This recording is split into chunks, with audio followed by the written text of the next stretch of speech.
cancel culture.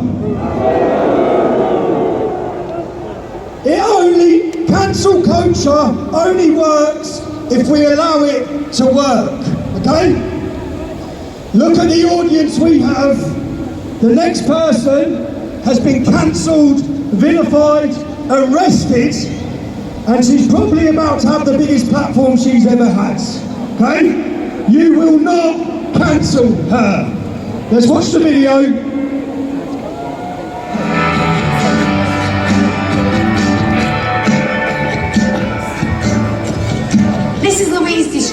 She's a singer and has been for 10 years, very successful, done very well in the job, however, has been completely ostracised over comments that she made when she said a trans woman is not a woman. Her artist profile is now being removed from streaming platform Bandcamp due to comments she made about trans women. And nowadays everyone's asking, well, what is a woman?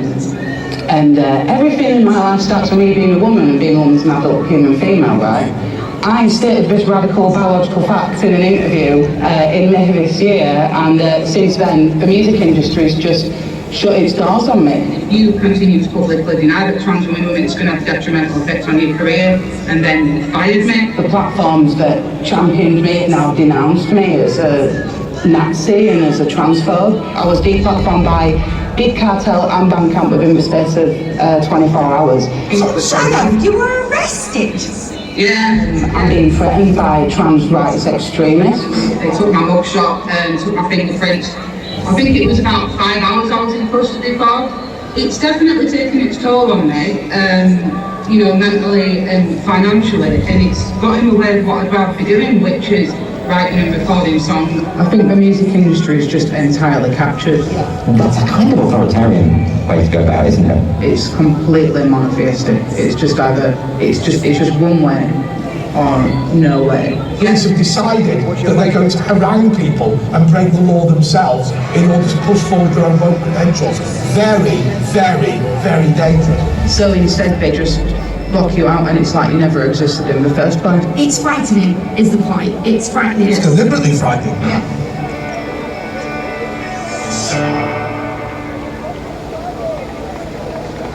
So, excuse my French, but fuck your cancel culture. Louise Distress with Revolution.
Right, we've got quite a long day planned, okay? So I'm going to thank you in advance for your time. You've all travelled far. This is an important moment for myself. But please, the best speeches and some of the most important issues are yet to be covered. We've got a film we're going to play now. But before I play the film, I want to say some thank yous. I want to thank every one of you for coming. I want to thank the football lads who have travelled from far and wide. Every single one of you who made this possible. More than anything, I want to thank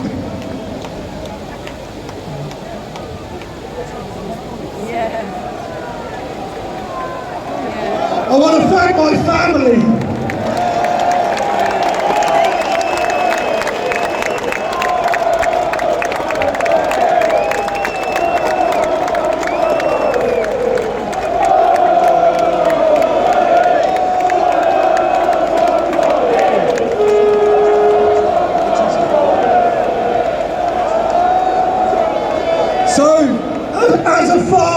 As a father, when I make a decision, it affects my kids.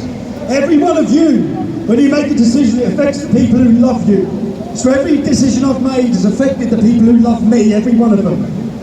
I'd like to talk to my kids, but I'll end up crying. My children are here today.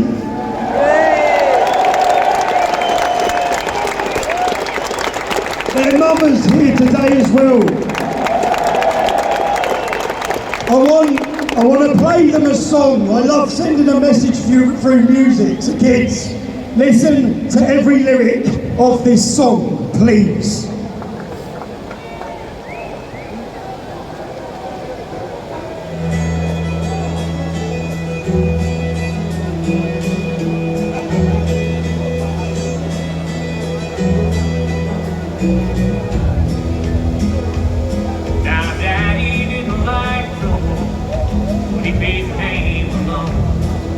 Everyone that knew him knew inside that he'd be on. He never was a hero for this county's shining light, but you could always find him standing up for what he thought was right. He'd say, "You've got to stand for something, or you'll fall for anything. You've got to be your own man, not a puppet on the string.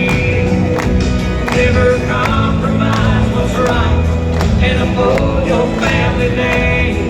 You've got to stand for something, or anything."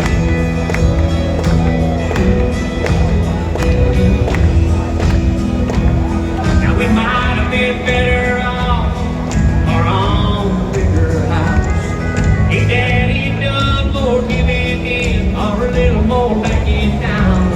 But we always had plenty, just believing his advice. Whatever you do today, you'll have to sleep with tonight.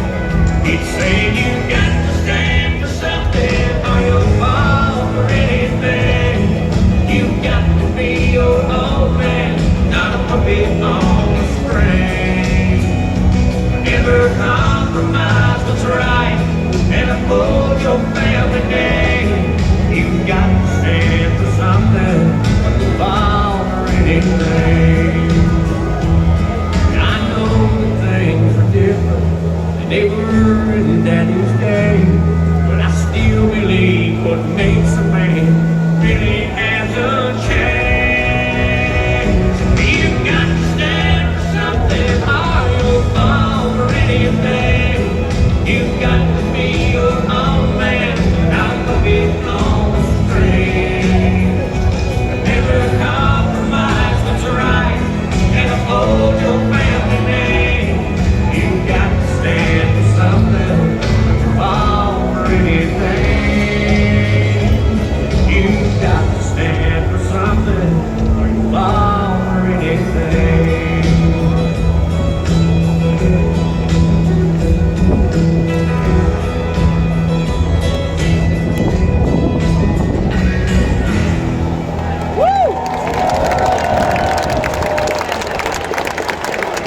Now, I ask you, every every one of you here today are here to stand for something. For your children, for your families, and for your country. I ask, you know, today's an event we've put on. What you're about to watch is going to take a little while. There's some stewards going around this crowd. We've still got the lads here who still owe £16,000. They've agreed to continue and do it. We promise them they'll get the money. There's some buckets going around. If you've got anything and you can spare it, please put it on. And right now, the lyrics of that song says, whatever you do today, you'll have to sleep with tonight. I made a mistake 3 years ago. Press play.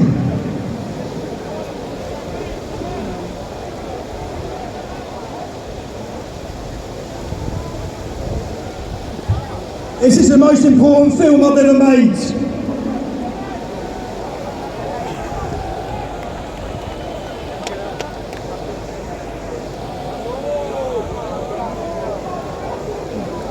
Okay, stand by, 2 seconds. The Royal Courts of Justice, ironically named. These buildings have been weaponised and used against members of the public to destroy them if they speak out. The documentary you're about to watch is the most important documentary I've ever made. This story is far bigger than Tommy Robinson. This is about the weaponisation and the politicisation of these buildings, court buildings across the West. The Royal Courts of Justice, ironically named. These buildings have been weaponised and used against members of the public to destroy them if they speak out. From Donald Trump to Steve Bannon to Gert Wilders to Marine Le Pen to Katie Hopkins. That's what's happening. My job as a journalist, I stand for freedom of speech, I stand for freedom of the press. And I failed. Because 3 years ago when I lost a court case in here, and they bankrupt me to the tune of £1.6 million. On a documentary, you're going to see the entire story was a lie. Okay? I failed because I should have come out of court and I should have played you that film. Why didn't I play you that film? Because I was given a gagging order by this building, by this judge. I was silent, and I allowed them to silence me because I was scared. I was scared of 2 years in prison. I was scared of the effect that solitary confinement for that length of time would have on me. I was scared of jihadi gangs in jail, and I was scared of the effect it would have on my family. I failed me and I failed you. I'm not going to fail myself again. You're now going to watch the best citizen journalism and the most incredible exposing of the establishment you've ever seen.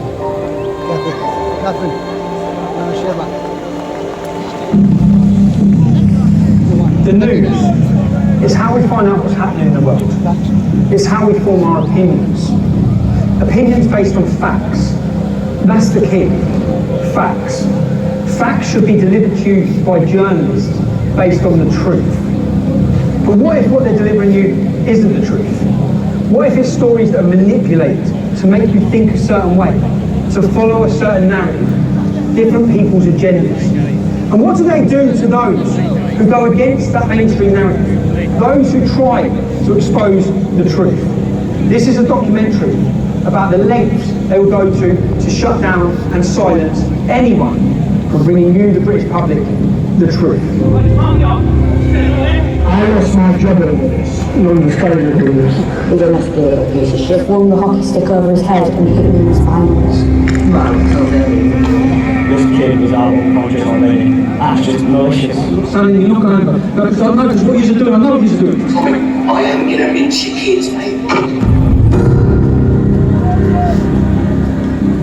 This is a documentary about the unholy alliance between the media, the justice system, and our politicians. How they conspire to suppress free speech, how they pervert democracy, and how the truth and your freedoms are just two of the casualties. We will show how the mainstream media deceives people, how they ignore the truth, how the lies of the virtue signalling BBC, ITV, and Channel 4 are all about their poisonous agenda, no matter the cost to innocent people. It's also a documentary about how an everyday playground incident between two young lads was spun into global news, at a terrible cost to so many people, not least the two young lads themselves.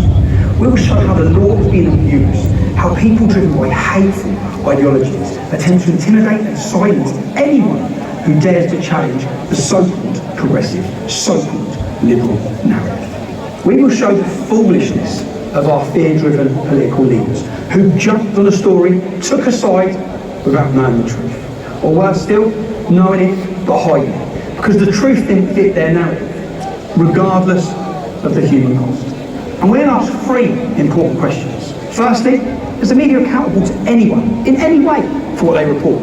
Years after the Leveson inquiry, has anything changed, or do they continue to act with impunity? Secondly, is our legal system still fit for purpose? We will show how lawyers who hate Britain but love jihadi warriors have weaponised the law system against us, and how the legal system really only works for the rich. And finally, how do we keep our politicians accountable? If the police, the courts and the state can silence anyone for speaking inconvenient truths that may raise questions about government policy, is the UK any different from China, Russia or Iran in their treatment of dissidents? And of course, for Piers Morgan, for Jeremy Vine, for the BBC, ITV and Channel 4, it's a tutorial on journalism. Keep watching, you'll learn.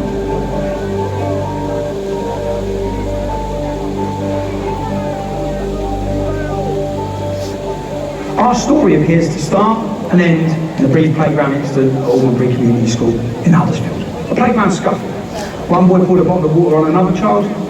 The school dealt with it, and that should have been that. 3 weeks later, however, a video clip of the incident surfaced, and within hours, with the help of the lawyers and the ignorant rantings of ITV's Piers Morgan and the BBC's Jeremy Vine, it was made into global news event. And the lives of so many people were turned upside down. Such playground incidents happen every day. So why was this spat between two boys transformed into global news? Well, one of the boys was white, and the other a Syrian refugee. At which point the truth of the matter was buried beneath an avalanche of agendas and opportunity. Within hours, the race hate brigade was sharpening their blades. But clearly when somebody comes from Syria, fleeing Assad's regime, coming to a place like this, when you get treated that way, that's an issue, and the whole world is looking at us. Where are we? We're in Almonbury. Do I say the scene of the incident? Is it the scene is the incident? It's the scene of the Great Lie. I call it the Great Lie because this lie was pushed around the globe. Yeah? This here is the school where the world was told a Syrian refugee was waterboarded by a racist English bully. I was in a playing field here, and so this is the first time I've been here. Because when this blew up on the news, it's a child's school. Kids are in school. I didn't come outside here. You see the scenes outside here where the Imam was here with mobs of men, yeah? Mobs of Muslim men. Extremists travelled up from London, such as Ali Dawah, to cause a scene outside this kids' school. Anyway, but I'm here. Why am I here? I'm here because I face a court case. I'm being prosecuted. It's gone to the High Court, and I have to prove. I made a video stating that it was a lie, stating that Jamal wasn't innocent, and telling some facts about Jamal beating up girls, an instance I've been warned about by the members of this community to tell the truth about what happened in this school. I've got to prove it in court, so I've come to Huddersfield. I'm now going to knock. I need to find witnesses. I've got addresses for many. I need to knock and talk to them and see who I can get to come to court to help me prove to you, the public. This is about as much as proving in court as proving to you, the British public, that I was the only journalist in the country who told the truth about what happened in this community. The story you were told. You were told that a vulnerable Syrian child refugee had been bullied and waterboarded by a nasty boy. You were told it was a racist attack. You were told of the dangers of far-right extremism. You were invited to agree that this kind of intolerance could not be tolerated. Was he vulnerable? Was it a racist attack? Our evidence shows the answers to both these questions was no. Was the Syrian lad waterboarded? Why was this word used? What about this? Was that waterboarding? Take a look at this.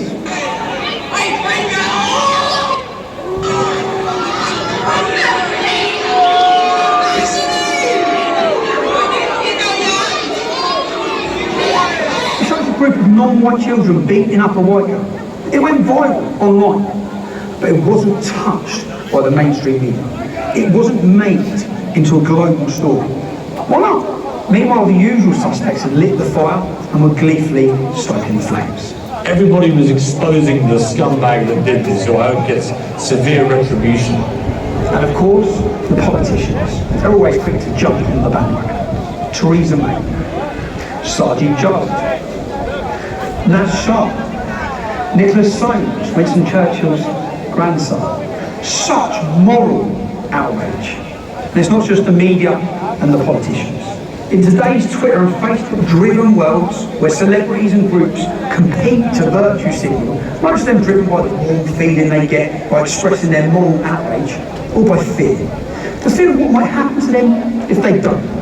Everyone who's anyone pumped the Bailey Jamal story. Boxers, Lennox Lewis, Huddersfield Football Club, celebrities from across the globe.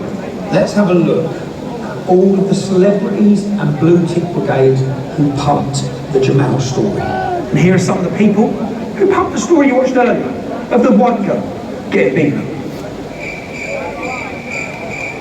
Sadly, whether it's politicians, celebrities or other groups, none of them are wise enough or pause long enough to ask whether they have the whole story, to check the facts, to find the truth. But why did the truth get in the way of such a good story? And this story was just too good a story. Two lads in a playground scrap is not international news. But racist white thug walked towards helpless Syrian refugee, boom! Racism can't be tolerated, beware of the far right. That's their kind of story. We'll hear more about the middle and left later, but they clearly weren't going to miss out on this.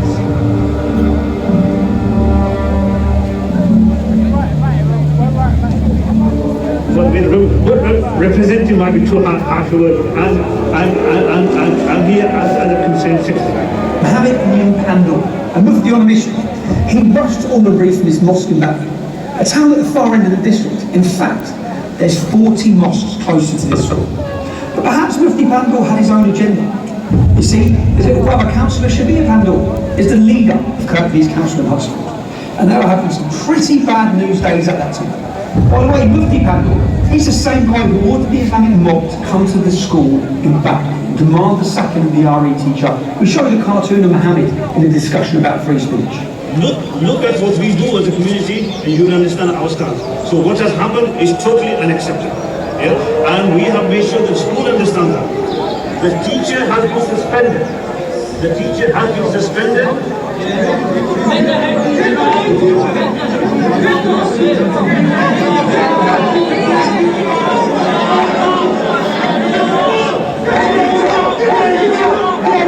You may recall the teacher had to flee and he's still in hiding under police protection. Luckily, he hasn't ended up like Samuel Paty, the French teacher who was beheaded for having a similar discussion in a classroom about free speech. You see, free speech is essential for any society wishing to maintain intellectual and social progress. But not all societies are bothered about intellectual and social progress. Should we be silenced by the demands of Mufti Pandor and Sharia law? Should we sacrifice our freedom of speech? Should we sacrifice the free and open exchange of ideas? Should we sacrifice the cultural inheritance of which we are all custodians? But back to the bad news days in Kirklees and the playground incident in 2008. There was also Kirklees councillor Masood Ahmed. I'm not aware of there's a problem at the school. That's something I was starting to find out in terms of that if there is a problem at the school, and that is something I will definitely be picking up. Now, some of you may remember this. Michael is going to explain what's going to happen next, right? Being arrested? I am being arrested. Of course, a breach of peace. I'm being arrested. The content of what I'm streaming, I'm being arrested for breach of the peace. I'm being arrested for breach of the peace. You've all watched this. You've all watched this. You've all watched this. You've all watched this. Can you get me a solicitor? Can you get me a solicitor? Yes. Can you get me a solicitor? Yeah? No, can you explain it again? What does that mean? What does that mean? At the same time as this playground spat between two young lads, 20 Huddersfield men were being jailed across Yorkshire at Leeds Crown Court for what would be the biggest grooming gang Britain has ever seen. Ultimately, 35 almost exclusively Muslim men will be given 380 years in prison for grooming, trafficking and raping young children. Most of them were known to Councillor Pandor's Kirklees Council. Mufti Pandor travelled for half an hour to rabble-rouse a gang outside the school gates over this playground. When within a couple of mile radius in Batley, police have arrested a further 99 men in relation to historic sex crimes. So far, 32 have been charged, including one Ibrahim Pandor, 41 of Batley. That makes it the highest destination of grooming gang arrests anywhere in the UK. We Googled to see what Mufti Pandal has said about these grooming gang atrocities. Nothing. We Googled to see what Councillor Masood Ahmed's condemnation. Nothing. In fact, we can't find the condemnation from the Mufti's brother either, Councillor Shabir Pandal, leader of the council. Just one statement from him, reported in June 2019, telling the National Working Group of Child Sexual Exploitation Response Unit that his authority had moved forward. That's it. The moved on. Never mind grooming gangs, gang rape of young children, all these men seem to be far more concerned about what happens in a playground at Almondbury Community School, or about cartoons of their prophet Muhammad.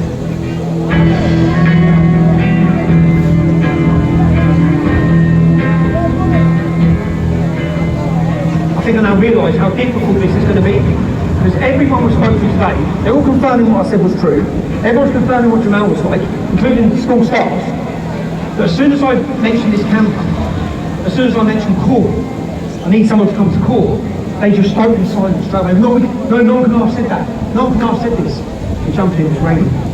I'm realising how difficult it's going to be, but I have got an idea for that now, after today. So, first stop McDonald's, yeah? Let's go to McDonald's, because I'm starving, it's been a long day. Yeah, I see you on YouTube. Yeah. Smaller in real life, isn't it? Nice to meet you, bud. No, I'm fine, thank you. Cheers, though. Yeah, thanks, man. No, thank you, bud. Steve, how are you, mate? Sorry. I'm good, mate. Bro, mate, have you still got all those hidden cameras? Yeah, of course I have, yeah. So I borrowed them. Yeah, but when I say borrowed them, I'm going to need to take them for weeks because I've got so much to do. It's a long story, I'll explain when I see you. But I'm in a bit of a situation, I need some hidden cameras. This is not a problem, I have to get together for you. That's it. So that's the idea. The idea is, I've got a friend there, Secret Steve, who has all sorts of cameras, yeah? He's a private investigator. I need to show the public everything I've heard today. I need the public to hear and know the truth. I need them to know how much they've been lied to by the media about what happened in this town. And the only way, unfortunately, the only way I'm going to be able to do that is with hidden cameras. Because today, I've heard the truth, but I need everyone of you to know the truth. And everyone's too scared. That's why I said Project Fear. Everyone is too scared to speak the truth or to come to court. So I'm going to end up getting hammered in court. The whole world told I've lied when I haven't. There's only journalists in the UK who told the truth. So we need to prove it. So we'll shoot down the motorway now. I'll go get these in the cameras. These are all. So this is a tie. There's a camera in there. That's the camera. Mad, isn't it? Camera there. You've got everything here. Camera, glasses. I don't wear glasses, so that's going to be awkward. That's the bottom of a coffee cup. So you put that on the bottom of the coffee cup. I feel like James Bond.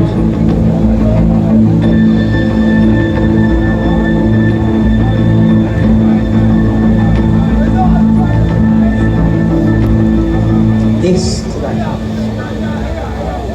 That's the camera.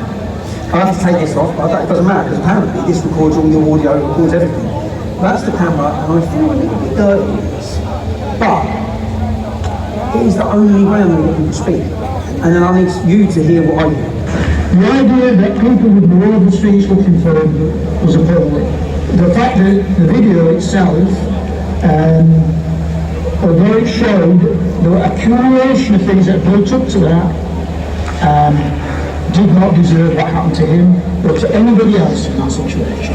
I'm afraid the media, I call it a perfect storm. I was getting emails from Pakistan, from Australia, from America, telling me to do that. So it went worldwide, and I'm afraid I came into teaching to help poor people, and they got rid of me.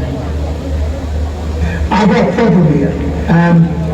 I lost my job over this.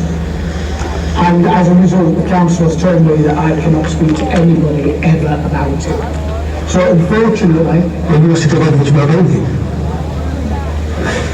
I was there when it happened, I was there when I dealt with all the situation, and then Ofsted came, then Trevor wasn't there anymore. That's all I can say. I can't get a job. So that's where it's left me. And I can live with that, but they're only 15. Now they're going. That's different. He's a young man with a life that he should be, is an articulate life, he's got what about him. That's terrible. I can't. No. If I do, I could get myself into no trouble. No, okay. I could, really serious trouble. Legal trouble, because part of the council's... We've signed the NDA, so. So they've said, you can't discuss it. And what was the NDA, so you keep pension? So you get a pension? Yeah. Fucking hell, bro. I have to be very careful about what I say to it. I'm not allowed to talk about it, I really am not. So I can't discuss it, I can't discuss it with the media. I always wanted to have my say against it, which I've never had. Never been allowed to have. Never been allowed to say goodbye to my staff, was just told to leave. So I worked there nearly 30 years, 20 years, and never got a card, never got a goodbye. This whole thing was just used. The whole thing was used, yes, to push him in. And hijacked and by the right, I'm quite a political person, by the right and the left, it was hijacked and spun all out of proportion, and now we've got problems. Essentially what? I thought, the whole meat is a wall of silence. What a mess. It is a mess, but it's a tragedy. It's a tragedy for Bailey. I'm not sure Jamal will get anything out of this ever in his life, positive out of it either, necessarily. He might have got a few silver coins from Julius, but that's about it. You know, that's it. The thing is that we used to have 6 weeks prior, a week's prior. And then on the same day at the same time, I've looked at the toilets, the GoFundMe site, the savings for this. How do you see your picture together? And they're not built up. I couldn't comment on that, but you've got a picture there. And built up as a racist institute. He's Syrian, he's English, job done. Already, that's gold, yeah. I know that's gold. All I hope that's recorded. I can't turn the computer. So I just pray that's got the audio and the visual, and it's not pointing up there, that we've got it. Because that was the head teacher. And that's the first visit. And I know this is going to work. So I now need, I know. Just off that, I didn't think he'd talk before he shut the door in the face. He didn't. He seemed like he wanted to talk. There's a lot he wants to say. So, but yeah, let's go. Next question. It's exciting. Was there a racism problem in the school? Well, no, I don't think there was. What about other Syrian refugees? Like, do you think what happened to Jamal in the school was because he was a Syrian refugee? No, I told you before, that would have happened if the child was white, big, blue, whatever colour. They're all scared. A lot of queers, aren't there? I work for probation service now. You do now? Yeah. So I don't know where I stand with it. If I go, I could lose the job. What about no. That's what I'm saying. I'll get it, but I work for probation service now. You see, if I didn't work for... You see, if you were someone who's... If I didn't work for the fucking public sector no more, I'd say, God, they can go fuck themselves. They can't. You know what I mean? So they seem to be pretty keen on these NDAs. Who is that? Deputy Council. But I can't disclose that with you. What?